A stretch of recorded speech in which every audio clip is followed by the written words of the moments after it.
What does live resin actually even mean? All right, good question. Live resin is technically now pretty old school because I think it started becoming popular like 2017, like Jungle Boys, West Coast Cure, all that shit.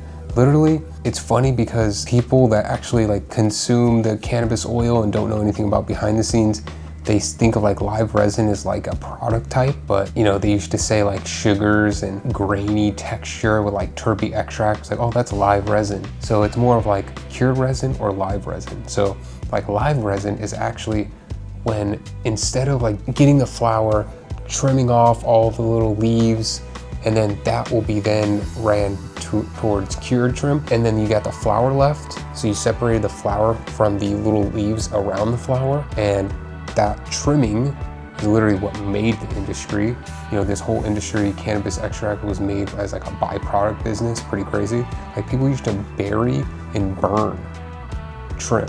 And then they were like, oh shit, like I can charge hundreds of dollars for this shit, and change the game, right? Definitely put money in their pocket. But instead of going that route and like getting to the flower, live resin is actually where they just crop the plant and freeze it.